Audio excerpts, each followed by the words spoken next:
Feliz domingo para todos y feliz Día del Padre. Bienvenidos a este espacio Abriendo Puertas. Gracias por acompañarnos desde sus casas, tranquilos, relajados, para llevarles otra interesante entrevista y en la mesa de análisis el tema de la semana. Estamos comprometidos con la verdad, el respeto, el equilibrio.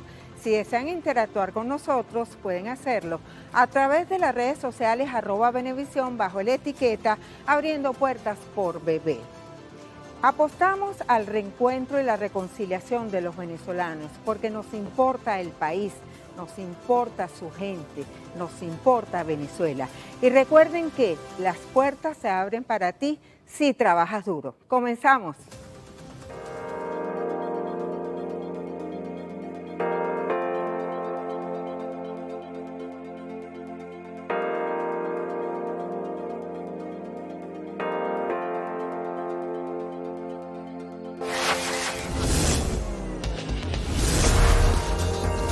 Abriendo Puertas. Y nuestro invitado en el día de hoy es Eduardo Fernández, presidente del IFD. Bienvenido y feliz Día del Padre. Gracias por estar aquí. Muchísimas gracias, Margarita, y felicitaciones. Muchísimas porque gracias. un programa que se llama Abriendo Puertas merece ser felicitado. Y además el setting es de una modernidad y de un impacto muy grande. Muchísimas de modo gracias. que felicitaciones. Nació un 18 de octubre. Es abogado, político, líder del partido Unión y Progreso. Fue candidato presidencial de COPEI en 1988. En el 2018 acompañó la candidatura presidencial de Henry Falcón. Le gusta leer. Mucho. Le gusta la música. Mucho. Padre de 5 hijos, todos varones y 7 nietos. Nadie me explicó cómo se hacían las niñas. Y salió un varón, otro. 5 varones. Nadie me explicó cómo se hacían las niñas. Pero tiene nietas.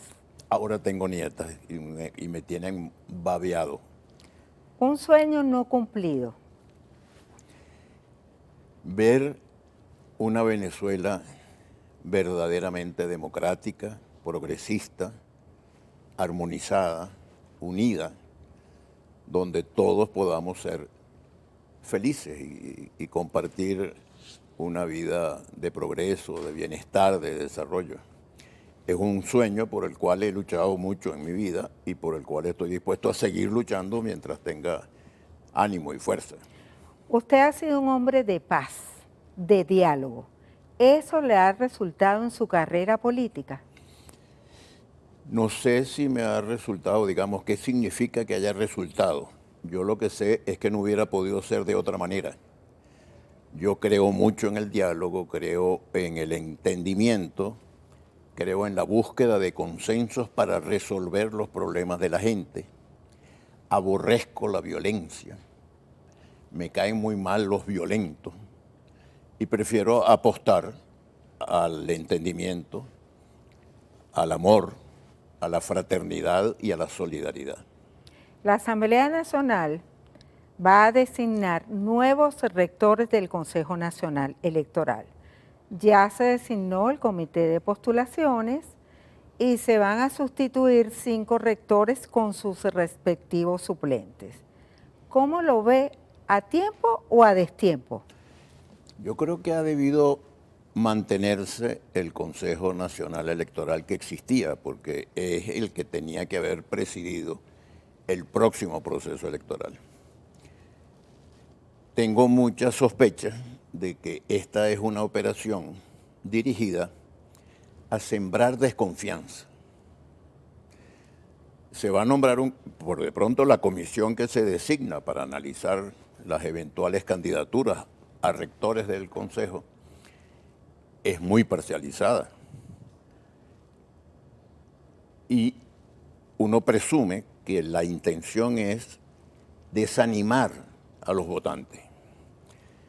El gobierno sabe, porque conoce las encuestas, que la abrumadora mayoría de los venezolanos queremos un cambio, que la mayoría abrumadora de los venezolanos quisiéramos tener un nuevo gobierno, que la solución de los problemas del país pasa por un cambio de gobierno y que ese cambio debe ser pacífico, democrático, civilizado y electoral. Ahora, si se designa un Consejo Nacional Electoral parcializado a favor del gobierno, evidentemente que eso va a desanimar a mucha gente y mucha gente va a decir, entonces, ¿para qué vamos a votar? Y si al mismo tiempo voceros muy calificados del gobierno están diciendo, de aquí no nos sacan ni por las buenas ni por las malas, la gente dice, bueno, por lo visto esta gente no es de cultura democrática y no están dispuestos a entregar el poder pacíficamente. Fíjese, por los pasillos de la Asamblea Nacional hay rumores, hay gente que dice que se podría regresar al viejo esquema de 4 rectores del oficialismo y 1 solo de la oposición. Mi tesis es que debería el Consejo Nacional Electoral estar integrado por 5 venezolanos o venezolanas de gran respetabilidad. Nada de 4 del gobierno y 1 de la oposición, ni 3, ni 2, ni 2, ni 2 y 1. 5 venezolanos honorables a quienes el país le tenga confianza y que esos señores y señoras dirijan un proceso electoral con absoluto respeto a las normas. ¿Cree que afectará el proceso de las primarias de la oposición? El 5 de junio comenzaron las inscripciones.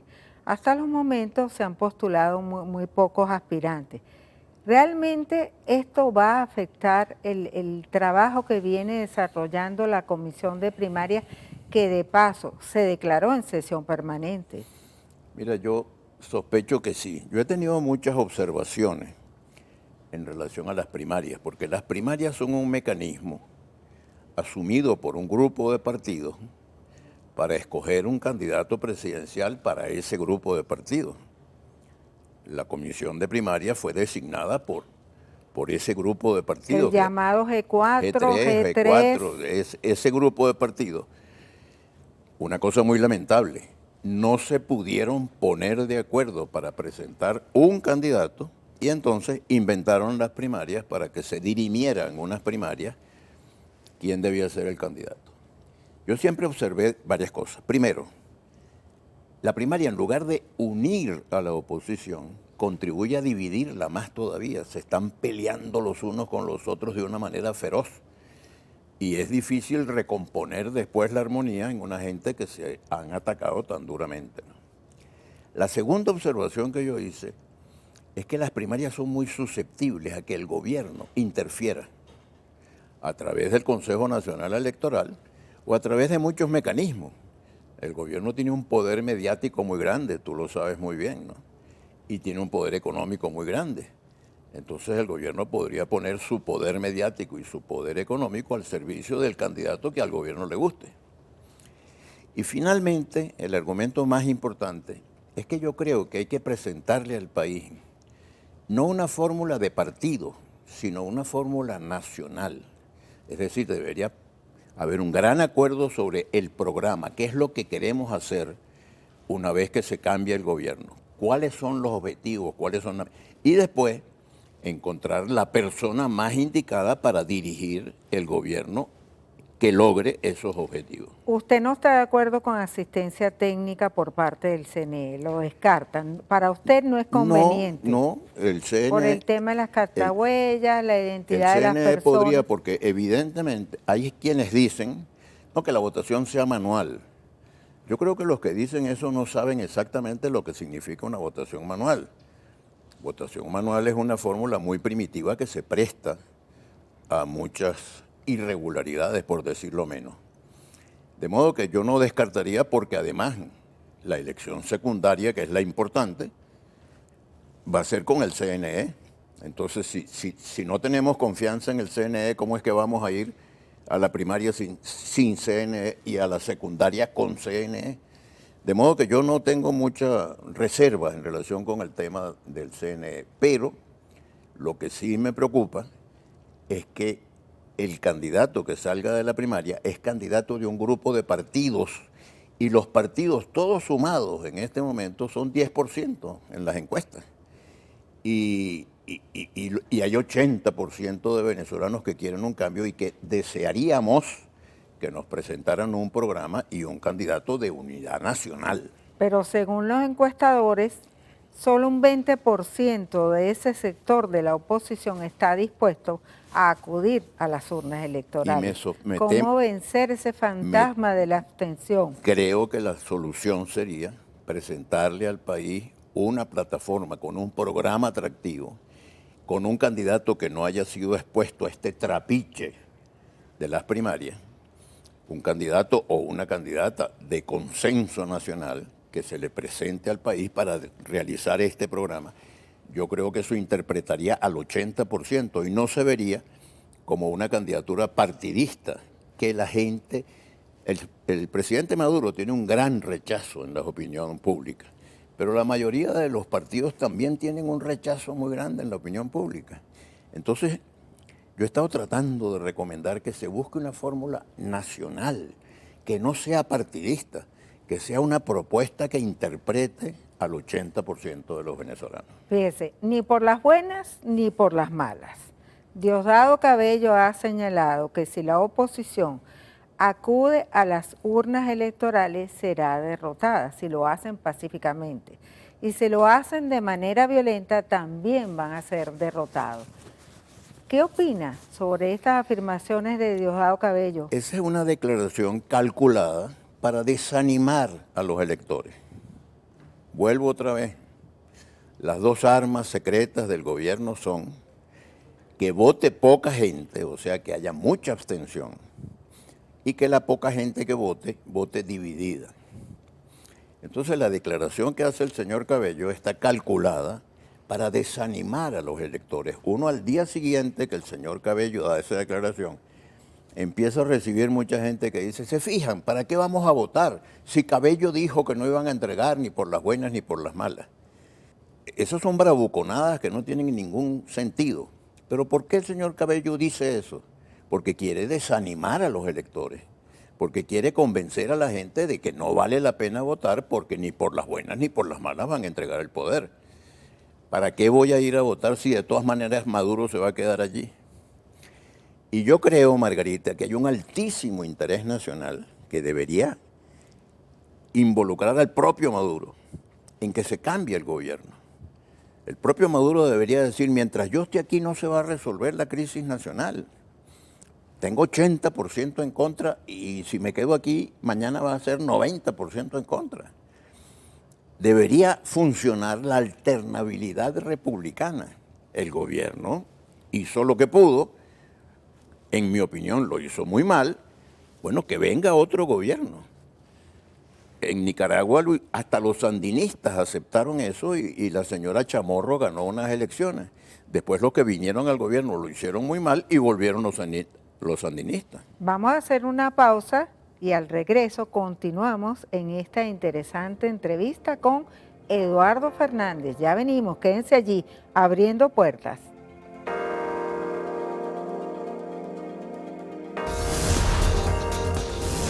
Abriendo puertas.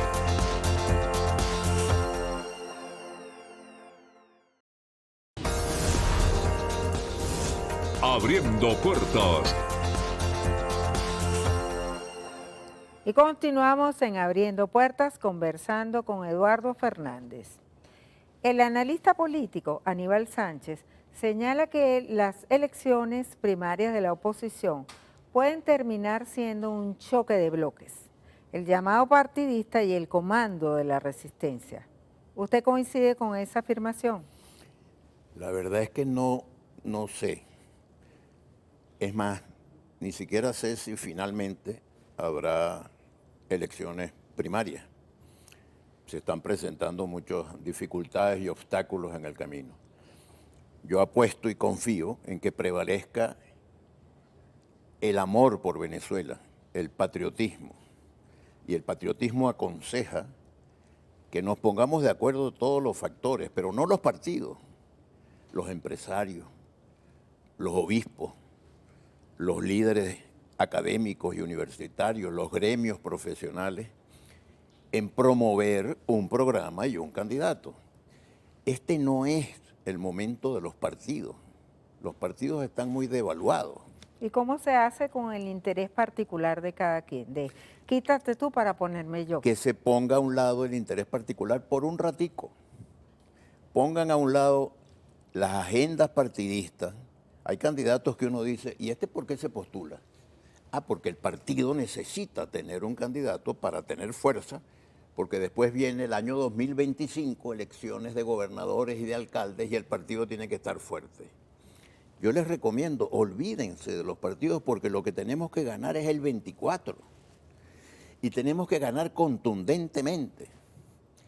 Mira, Margarita, tú y yo estábamos muy niños cuando el gobierno de Raúl Leoni perdió las elecciones por apenas 30.000 votos, 1% de diferencia, y entregó el poder, porque era gente democrática, los que estaban en el gobierno y los que estábamos en la oposición a aquel gobierno, y entregaron el gobierno. La alternabilidad es un valor fundamental dentro de la democracia y no tiene por qué ser choque de trenes. Debe ser un gran acuerdo de que lo importante es el interés de los venezolanos, de tanta gente que está pasando hambre, de tantas familias divididas porque se fueron los miembros de la familia en esa diáspora dolorosísima, fuera del país porque no encuentran oportunidades. Pensemos en ellos. Y si pensamos en ellos, pongámonos de acuerdo para presentar un gran bloque que sea capaz de sustituir sin violencia, sin sangre, sin venganza, sino con un ambiente de respeto al Estado de Derecho y al funcionamiento de las normas jurídicas. Y bueno, ustedes se van, señores, y a lo mejor regresan en el futuro, si los que vienen al gobierno no lo hacen bien. Ojalá no regresen nunca. Yo creo que el gobierno de eso que se llama el socialismo del siglo XXI ha sido muy negativo. Ojalá no regresen nunca, pero en todo caso vayan a jugar un papel en la oposición. Fíjese, el expresidente de Estados Unidos, Donald Trump, señaló recientemente, afirmó que pretendía apoderarse del petróleo venezolano de Venezuela entera, porque el país estaba colapsado. ¿Qué tiene que decir a eso? Me parece una declaración absolutamente desafortunada y un reflejo de una cultura imperialista que uno se imagina que ya estaba superado. ¿Cómo es posible que diga, ya en los últimos días que yo estuve en la Casa Blanca, Venezuela estaba colapsada y podíamos entrar a saco ahí a llevarnos el petróleo? Por favor, eso me recuerda a un gran imperialista también llamado Theodore Roosevelt, que fue presidente de los Estados Unidos y que fue el que forzó la separación de Panamá de Colombia. Panamá era parte de Colombia. Theodore Roosevelt forzó eso para construir el túnel, ¿cómo se llama? El canal de Panamá. Y después presumía, decía, I took the canal, o sea, yo tomé el canal de Panamá. Esa cultura imperialista debe desaparecer y a mí me parece que esa declaración del señor Trump es absolutamente desafortunada. En una sola frase, una sola palabra, ¿cómo puede calificar a la siguiente persona? Una sola palabra. Enrique Capriles. Estimable. María Corina Machado. Respetable. Manuel Rosales. Muy ejecutivo. El Conde del Guácharo. Muy divertido. Tamara Adrián. No la conozco, o no lo conozco, no sé. Carlos Prosperi. No les conozco. ¿Ah? Carlos Prosperi. No lo conozco tampoco. Andrés Velázquez. Un buen tipo. Usted es una referencia en el país. ¿Qué consejo le daría al gobierno en estos momentos? Prepárense para irse. Le prestarían un enorme servicio al país, a lo mejor mejorarían su imagen en la historia si hacen que el tránsito de un gobierno a otro sea pacífico, no traumático, civilizado, como pasa en tantas democracias. Bueno, hasta en Colombia acaba de ganar un candidato que viene de ser guerrillero y funcionaron las instituciones y se produjo la transición. Señores del gobierno, prepárense para irse.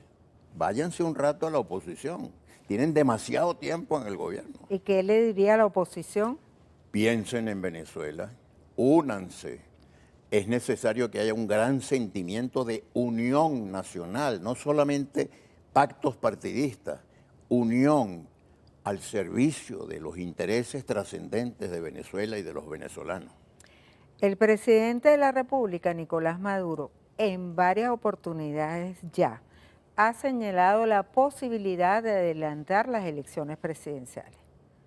¿Sería conveniente? Una de las cosas importantes en una democracia es que el calendario electoral esté claramente establecido, que uno confíe, la fecha de las elecciones es tal. La fecha de las elecciones presidenciales es el 2024, porque la Constitución dice que las elecciones deben celebrarse en el último año del periodo constitucional. No puede ser que de repente un presidente venga y dice, yo voy a hacer las elecciones presidenciales en el primer año y vamos a pasar 5 años con un presidente en ejercicio y un presidente electo. No, es en el último año y en el último mes del año final del periodo constitucional, 2024. Y lo ideal es que sea en diciembre, porque a la democracia, Margarita, no le conviene tener 2 presidentes, uno presidente en ejercicio y otro presidente electo, sino que debe tener un presidente y el presidente electo por un breve lapso asume y toma la Y responsabilidad. si la adelanta para el próximo año en mayo, tal como ocurrió en el 2018. Yo creo que estaría cometiendo un abuso, una arbitrariedad, igual que lo hicieron en el año 2018. ¿Y por qué hacen ellos esas cosas? Por lo que te dije al principio, para Maduro es demasiado importante que la abstención sea muy grande. Él no ganó las elecciones del 2018, él quedó de segundo. ¿Quién ganó las elecciones del 2018? La abstención. La mayoría de los electores no votó. Y ellos están buscando perpetuarse en el poder con un chorrito de votos, que es lo que tienen, pero para eso tienen que promover la abstención. Esas maniobras de cambiar la fecha de las elecciones y adelantar las elecciones, etcétera, está diseñada para desanimar a los electores, porque al gobierno le interesa que la gente no vote. En el año 2018 tuvieron la complicidad de buena parte de la oposición, que dijeron, no votamos. No, el que vote es colaboracionista. A mí me acusaron de colaboracionista porque yo les decía, pero por el amor de Dios, vamos a votar. No se puede salir del gobierno si no votamos. Ahora, debería establecerse un cronograma de una Pero vez claro, para tener es claras que está establecido. las reglas del juego del 24 e incluso del 25. Claro, tiene que estar, porque además un gran logro de la democracia venezolana fue separar la elección del presidente de la elección de los órganos legislativos y del gobierno regional y del gobierno municipal. De modo que cuando Margarita Oropesa y Eduardo Fernández vamos a votar por presidente, nos concentramos en la elección presidencial. Después vamos a votar por el Congreso y entonces vemos cuáles son las cualidades de los candidatos para el Congreso. Y no sumarlo todo como fue originalmente en la democracia, porque entonces no se diferencia el gobierno regional del gobierno local, del gobierno nacional. Ahora, repito, son maniobras dirigidas a desanimar la participación electoral. Al gobierno le interesa que la abstención sea muy grande para con un chorrito de votos intentar perpetuarse en el poder. Candidato por consenso, definitivamente, de la oposición. Ojalá llegáramos a eso, a un candidato o a una candidata por un gran acuerdo nacional con un programa. Y yo incluso desde el IFEDEC estamos presentando un programa de 5 puntos. La reconstrucción de las instituciones democráticas, la reactivación de la economía, la superación de la pobreza, poner los servicios públicos a funcionar y erradicar la corrupción totalmente. Hay una última pregunta. Magnífico, por ahora. Hay un refrán que dice que el que respira, aspira. ¿Está dispuesto Eduardo Fernández a ser el presidente de la transición? Estoy a la orden del país porque me comprometí a estar a la orden del país desde mi más temprana juventud. Sigo a la orden del país. No voy a estar dándome codazos por aquí y por allá. Creo que debe ser un candidato de consenso. Sí el país piensa que yo puedo ser útil en esa tarea, estoy a la orden. Pero en todo caso lo que me interesa es que se resuelvan los problemas de Venezuela y la tragedia de los venezolanos. Muchísimas gracias, Eduardo usted, Fernández, Margarita, por muchas estar gracias. aquí en Abriendo Puertas. Y la felicito por este programa y por el título del programa, Abriendo Puertas. Muy bien. Muchísimas gracias. Y la gasolina vuelve a ser noticia. En la próxima parte, en nuestra mesa de análisis, estaremos debatiendo este tema que afecta a todos los venezolanos. Ya venimos, quédense allí.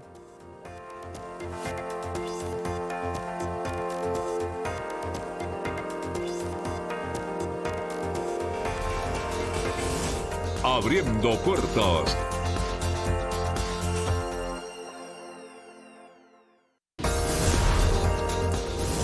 Abriendo Puertas.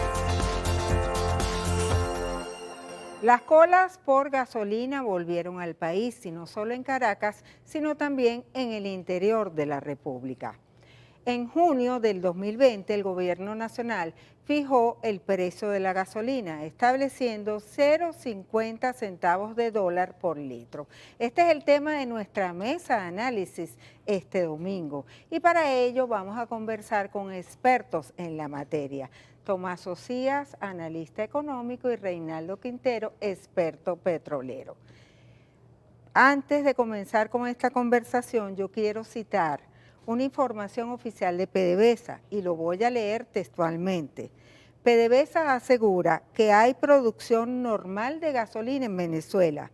En un video que colgaron en la cuenta de Twitter de la estatal petrolera, se informa que la refinería Cardón en el estado Falcón produce los componentes de alto octanaje sin mayor novedad.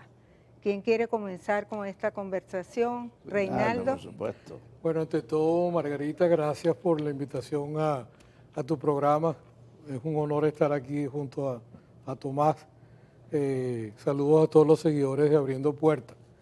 Y de eso se trata, de abrir puertas y no trancarlas, y de avanzar hacia el futuro. Pues sí, mira, hay un tema de confiabilidad en la... Confiabilidad es que las instalaciones estén en capacidad de atender una demanda. Y estamos limitados por la dieta de las refinerías, más un tema de la capacidad que está recuperada en cuanto a lo que fuimos originalmente, que es 1.300.000 barriles al día, y nosotros necesitamos de gasolina, y nosotros necesitamos algo como 120.000 a 140.000 barriles diarios de gasolina y algunos 30 o 40.000 barriles diarios de diésel. Obviamente... Eso para satisfacer la demanda nacional. Para que no sientan las colas. O sea, porque acuérdate que de cara a la población, al ciudadano de a pie, él no sabe de qué color es el crudo, si es marrón, si es verde, si es más azul. Él lo que ve es cuánta gasolina o cuánto gas le llega a su casa, o cuánta gasolina puede echarle a su tanque. Entonces, ¿qué es lo que está ocurriendo? Ocurre que una disrupción en los procesos de refinación, producto de una caída de una planta en Cardón, te baja la capacidad de suplir esa demanda. Y caímos como al 60%, al 70% de la capacidad para atender esos 120, 140.000 barriles diarios, y es algo que se estuvo trabajando para reparar las plantas. Ahora, yo creo que ustedes me han oído a mí varias veces conversar sobre las sanciones y sobre las autosanciones. Hay cosas que son responsabilidades nuestras y hay cosas que son del entorno geopolítico. En este momento yo puedo dar fe de que hay gente trabajando para regularizar esa situación. Una situación que se siente más de cara al interior que en Caracas, porque Caracas viene siendo una burbuja. De hecho, yo acabo de echar gasolina y no tardé nada. Ahora, ¿cuántas refinerías tenemos para entender un poco el problema? Porque pareciera que es el Palito la única que estaría funcionando, y si falla, se generan problemas. Son 5 refinerías. Las 3 grandes, que es el CRP de Paraguaná, que incluye Amuay y Cardón, eso fue una unificación que en su momento fue una de las grandes, la refinería más grande del mundo, 900.000 barriles al día de capacidad. Luego está la refinería de Puerto La Cruz y la refinería del Palito, que está en el centro norte costero venezolano en el estado Carabobo, cerca de Puerto Cabello. Y en redondo, la capacidad del Palito era 140.000, Puerto La Cruz algunos parecidos, 140, 160, y eso te daba ese 1.300.000 que yo les mencioné. Hoy día no tenemos esa capacidad y tampoco tenemos toda la dieta necesaria, porque también hay que entender que un barril de crudo no es un barril de gasolina. O sea, de un barril de crudo sale un tercio o un 40%. ¿Cuál es el proceso que debes seguir cuando tú tienes el crudo que llaman pesado para poderlo usar en gasolina? El crudo pesado, y eso es otro tema que también se discutió mucho, cuando tú transformas crudo pesado, eso se llama conversión profunda. Es aquella refinería del proyecto Grande Tomás que está aquí en Puerto La Cruz y que quedó el 80% luego que vinieron las sanciones y los coreanos y los chinos se pararon de la mesa. Hay tres procesos básicamente, uno atmosférico, uno al vacío y una conversión profunda, y no quiero aburrir a las personas que te están oyendo. Simplemente dependiendo de qué tan pesado sea el crudo, tú profundizas el proceso. Entonces, conversión profunda es pesado, mediano es más o menos al vacío, y hay gasolinas y combustibles que salen en proceso atmosférico que son los más fáciles. Y cada complejo tiene una cantidad de plantas que tratan esos diferentes crudos. Básicamente nosotros lo que hacemos es mezclar un crudo pesado con un crudo liviano y alimentamos a las refinerías. Eso es una simplificación, pero es más o menos eso. Otra cosa que utilizamos también en esa cadena de refinación son los mejoradores. Los mejoradores que están en el norte de Anzoátegui, en el complejo de José, se utiliza también para condicionar y generar algún tipo de combustible. En este momento estamos sacando también diésel de esos mejoradores que originalmente no se utilizaban para esos procesos, pero que la verdad tengo que reconocer que fue una genialidad aprovecharlo, porque de otra forma estuviéramos mucho más complicados. Hay que también darle un peso específico a las sanciones. Tampoco es cierto que es que las sanciones no impactan, las sanciones impactan. Yo siempre cuando he hablado de sanciones y autosanciones, hablo que sobre la base de ahorita, que estamos en 840.000, 830.000 barriles de producción, hemos perdido de 900 a 1 millón de barriles producto de las sanciones y algo parecido producto de las autosanciones. Entonces, como venezolanos tenemos que remediar las autosanciones y ponernos de acuerdo. Y eso es dejar que se resumen recursos, los recursos disponibles, porque los venezolanos sabemos de petróleo y tenemos petróleo.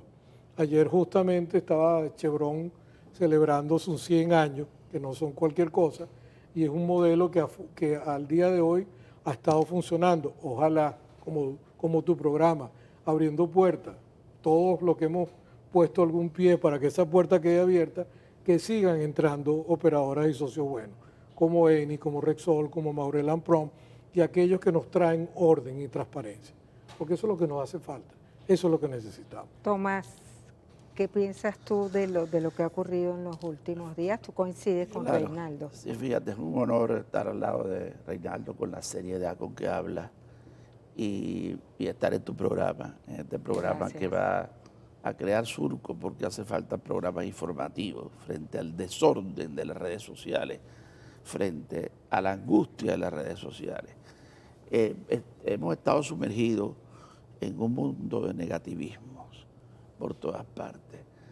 A cada rato vemos una refinería incendiada, pero no vemos cuando se resuelve el problema. Como dice Reinaldo, no vemos cuando Caracas está abastecida, aunque sea una injusticia. Por otro lado, no profundizamos en la información del tema. En noviembre del año pasado, el presidente de la República señala que problemas tenidos en la industria petrolera y con sus anuncios sobre corrupción le desordenaron la industria petrolera. Ese desorden ha tenido que ver con muchos problemas en cuanto al suministro de gasolina en el país y también con toda la estructura petrolera. Además de eso, el Ejecutivo indica... O sea, eso ha afectado sin duda alguna la distribución de la gasolina. O sea, los actos de corrupción, los problemas de corrupción en la industria ¿Cómo han afectado el desarrollo normal de todo este tema? Yo no entraría en los actos de corrupción para no entrar en las cosas pequeñas. Yo diría que el macro de lo que ocurrió en noviembre, el presidente de la República señala que le afectó la industria petrolera y que está dedicado a tomar control de los ingresos y de la industria petrolera como tal. Lo segundo importante, que no se dice, y volvemos al negativismo que hemos caído, es que a Chevron le va bien en el país. Tampoco cuando la producción petrolera se aumentó, cualquiera que sea la cifra, ¿verdad, Reinaldo? Se aumentó, se anunció hace 3 días.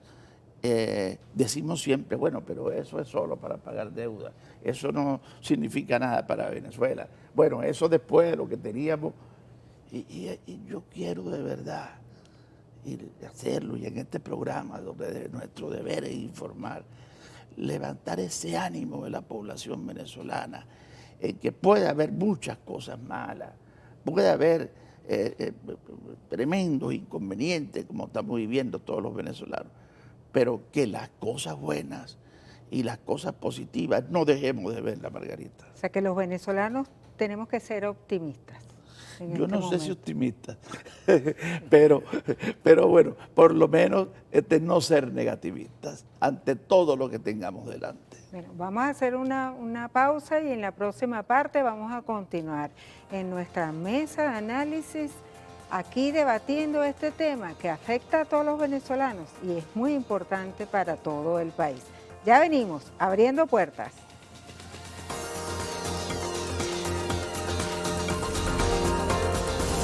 Abriendo puertas.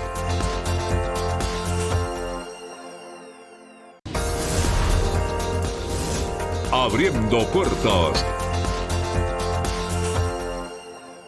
Y continuamos en Abriendo Puertas, aquí mesa de análisis, tema la gasolina. Tomás, ¿será necesario cambiar la estrategia del mercado internacional? Indudablemente, y del mercado nacional, Margarita. El Ejecutivo Nacional tomó una medida positiva. Volvemos a la parte anterior donde yo te decía que no reconocemos lo positivo muchas veces en el país porque tenemos una guerra y un enfrentamiento como entre dos bandos donde no se quiere reconocer lo positivo y lo negativo. El Ejecutivo Nacional tomó la medida de sincerar el precio de la gasolina. Eso es positivo. No pudo sincerar todo el precio de la gasolina porque se le disparaba una inflación muy grande en materia de alimentos, en materia de todas las áreas, por el transporte, que dependen de la gasolina. E instrumentó una gasolina teóricamente subsidiada, pero probablemente mal subsidiada. ¿Por qué? Porque lo que habría que hacer es regresar a las etapas en que Fortun tenía un subsidio. Pero cada día son menos las estaciones de servicio que tienen porque la gasolina tenemos subsidiada. esa estrategia del Ejecutivo que no habla claro. Y entonces, en vez de anunciar al país una política de ir eliminando las gasolineras subsidiadas y que no ha podido implementar un plan de subsidio real para poder llevarlas todas al precio internacional, entonces se crea un poco las circunstancias que tú tienes.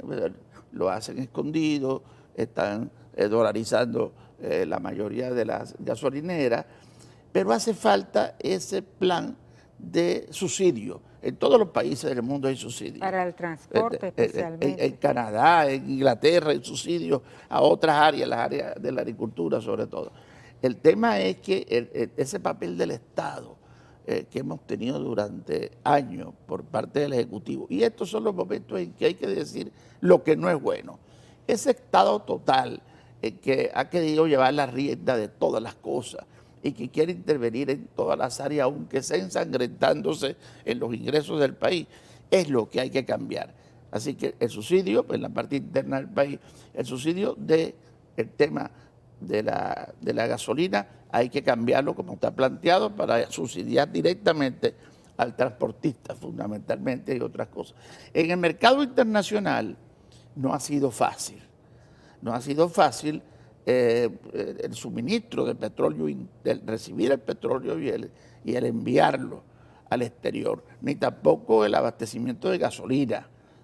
Reinaldo empezó a decirlo, pero el fondo del tema, para no hablar solamente del pasado en las sanciones, es que ahora hay licencia, y esa licencia en el caso de Eni, de Repsol, pero de Chevron sobre todo, que está empezando a enviar buques a Estados Unidos de exportación de petróleo, y que ese era un área que teníamos cerrada.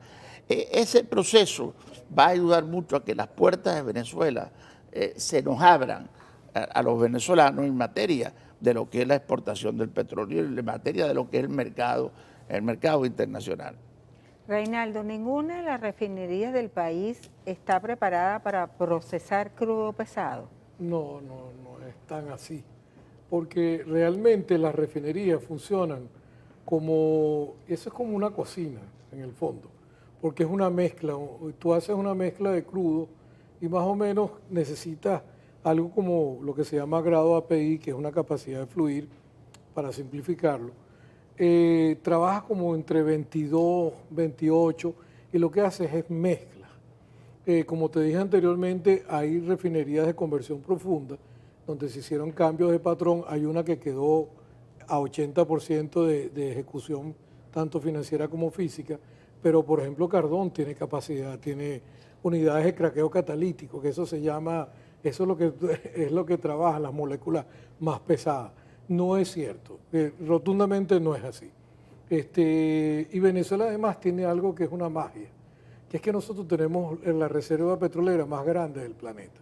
Ayer lo dijo un presidente de una de las operadoras que están aquí, de Chevron, donde lo reconocía públicamente, aun cuando algunos venezolanos, no sé bajo qué razón, se obstinan en decir que no. Yo no entiendo cómo una persona del exterior, conocedor de una empresa tan grande, dice eso, y algunos venezolanos nos empeñamos en decir que no.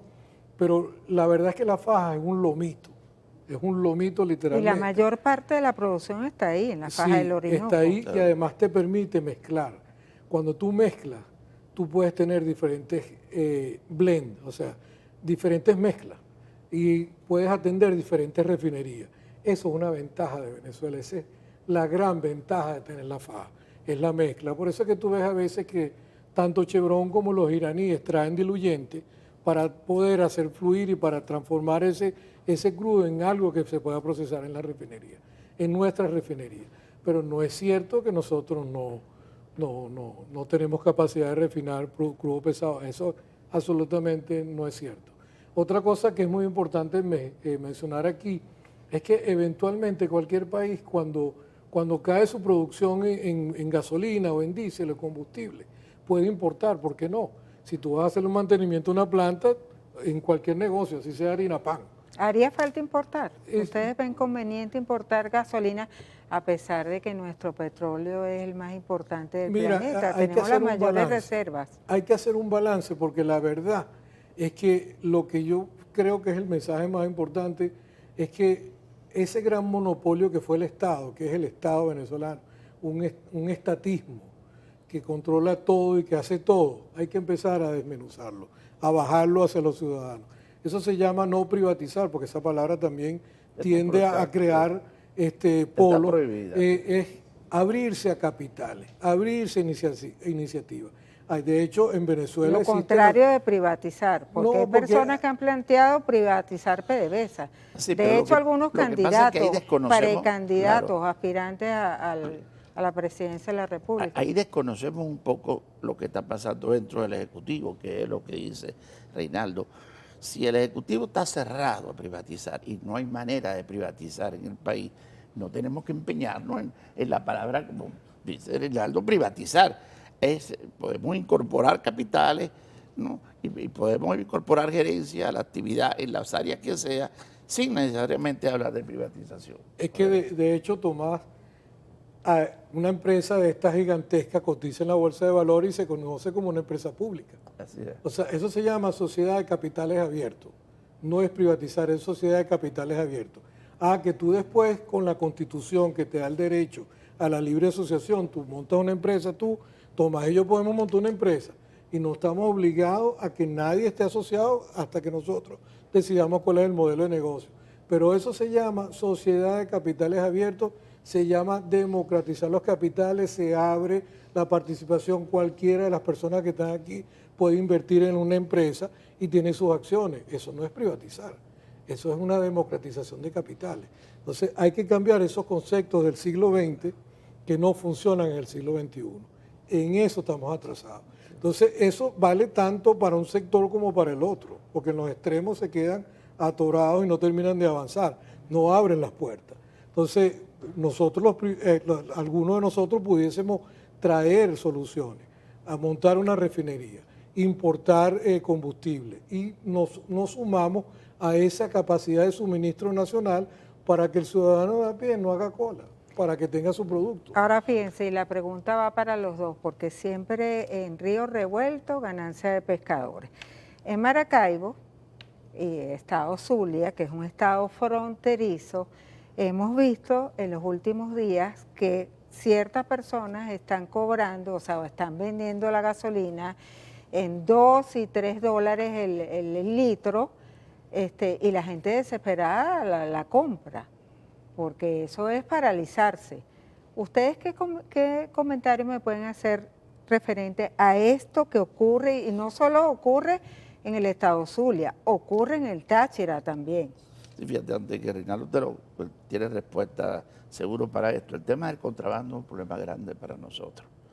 Pero volvemos a lo mismo, el tema del contrabando se crea porque el Estado, como decía Reinaldo, ha querido intervenir también en las relaciones fronterizas entre Colombia y Venezuela de una manera que se acabó en la frontera. Ahora que se está recuperando, hay muchas cosas que se pueden plantear y estoy seguro que hay algunas más concretas de las cuales tú pudieras hablar. Sí, de hecho, tanto el contrabando como los sobreprecios obedecen simplemente a un desbalance entre oferta y demanda. Entonces, si tú tienes una capacidad de producción que atiende una demanda, no ocurre eso, por lo menos no en los mercados locales. Otra cosa que nosotros somos bloques económicos aislados. Nuestros países son atrasados, y tengo que decirlo, porque no nos hemos integrado. Entonces, en algún momento Venezuela tenía un precio del combustible favorable y entonces era un negocio contrabandearlo. Ahora es al revés. Entonces, ¿qué es lo que hay que hacer aquí? Bueno, sincerar los dos países, ponernos serios, crear mecanismos transparentes, dejar de que esa frontera sea una selva que es cualquier cosa, y cualquier cosa es cualquier cosa, y que podamos atender la demanda. No es posible que un país como Venezuela, que tiene las reservas energéticas, y nosotros somos un país que tenemos de todo, torio, coltán, uranio. Entonces, Venezuela tiene para generar energía mucho más de lo que nosotros consumimos, para venderle a Colombia para el gas, para Trinidad, para Brasil. Entonces lo que tenemos que hacer es ponernos serio, agarrar, tratar de conseguir la paz. No hay forma de que estos países se desarrollen si no tienen una paz, si no tienen transparencia, si no tienen una política de buenas relaciones con los vecinos, y así empiezan las cosas a funcionar. Es como Europa antes de la guerra, porque la verdad es que Europa también es un campo de batalla. Ya para finalizar, cortico, ¿qué podemos sacar, qué conclusiones podemos sacar de este tema? ¿Ya está superado? ¿Nos tenemos que quedar tranquilos los venezolanos? ¿Va a haber gasolina desde la óptica de ustedes? Fíjate, el mensaje es muy claro, yo creo. Nosotros nos inmediatizamos tanto de que si va a haber gasolina o no, es muy importante para todo el país, para la actividad industrial que está paralizada prácticamente por falta de gasolina, entre otras razones. Pero hay dos temas de fondo. El primer tema es lo que citó Ricardo, el Estado que quiere intervenir en todo. Esa formación ideológica del Estado que ha llevado al Ejecutivo, y fíjense que estos sí son los momentos de cuestionar lo que es cuestionable, ha llevado al Ejecutivo a meterse en todo prácticamente y a que pierda el sector privado la libertad hasta de integrarse, como el caso de la frontera, es uno de los temas que hay que combatir.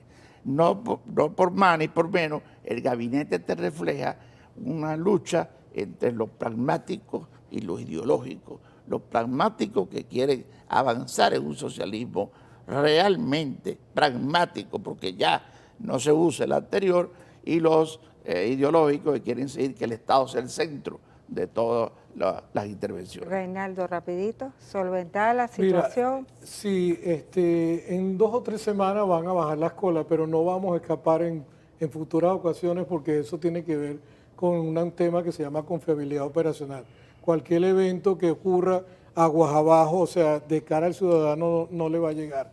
Pero lo que sí está claro, Margarita y Tomás y a todas las personas que nos siguen, es que hay remedio y se puede hacer, y es remedio de venezolanos para venezolanos. Es un poco cambiar ese modelo que abarca todo y dejar que todo el mundo trabaje. Esto es un tema para todos. Y quitarnos ese chip que tenemos de que si la soberanía es lo que está bajo el suelo. La riqueza del yacimiento es de la nación. Eso no lo estamos discutiendo. Estamos hablando de sacar esa riqueza, transformarla en bienes y servicios, generar empleo, generar bienestar y darle un servicio público que es lo que todos esperamos. Muchísimas gracias, Reinaldo Quintero, Tomás Socias, por estar aquí en la mesa de análisis. Y a ustedes los esperamos la próxima semana abriendo puertas a las 8 de la mañana. Gracias por acompañarnos.